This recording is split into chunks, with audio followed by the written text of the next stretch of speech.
Alright, in this video we're going to look at another proof very similar to the last one. We're trying to prove that segment AC is congruent to segment DC.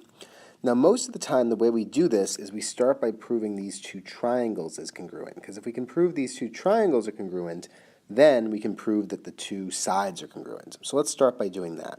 So it says that BC bisects angle ABD. So if this bisects it, then we know that this angle is congruent to that angle. We know angle A is congruent to angle D, so we can say this angle is congruent to this angle. And since these triangles share the side, we say this side is congruent to itself. So do we have evidence that these triangles are congruent? Yes, we have the angle-angle-side theorem. So that is our ultimate theorem that is going to prove triangle congruence. So we're going to write a proof, as we did before, statements, reasons.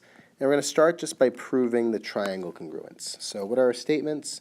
We start off with BC bisects angle ABD, and that angle AD is congruent to angle D. Angle A is congruent to angle D. These are both given.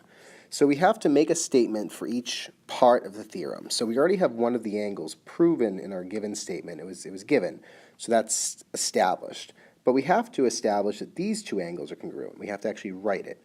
So we're going to write angle ABC is congruent to angle DBC. So this angle is congruent to this one. And how do we know that? Well, it's because it was bisected by BC. So our answer is it is the definition of a bisector. That is what a bisector does, therefore those angles are congruent. We need to show, and this seems silly, that this side is the same for both triangles. So we actually have to say that side BC, or segment BC, is congruent to segment BC. And it seems a little ridiculous, but we do need to explicitly state it. And the reason for this is called the reflexive property of congruence. So that's a good one to know, that these sides are congruent to themselves. And now what we've done is we've written enough to show these two triangles as being congruent. So let's do the left triangle first. Now, what do we want to call it? There's a number of things we can call it. If we call it triangle ABC, that's fine. We then have to write the same order on the other side. So if we're going triangle ABC, we need to say, okay, what is the equivalent to angle A on the other triangle? And since this angle A has the two lines and so does D, we're going to start with D. So we're going to put D. We're not going to put B or C first. D is congruent to A, so we're going to write triangle D. And then what comes next would be B and then C. So now, how do we know that? It was because of the angle-angle-side theorem. But that's not what we were trying to prove. We were trying to prove that AC is congruent to DC. Well, since we now know that these triangles are congruent, we can say any corresponding part of each triangle are also congruent. So we can say that this is congruent to this. We can make this statement,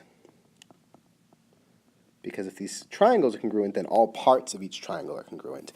And the reason for this is called CPCTC, and it stands for corresponding parts of congruent triangles are congruent. And we almost never write that out. We usually just use this acronym, so be familiar with it, CPCTC. And this is our proof. So again, most of these types of proofs start with a triangle congruence proof and then one additional step after, just to establish that this is what has happened. So that's it. So until next time, I am Derek DeNova. Have a delightful day.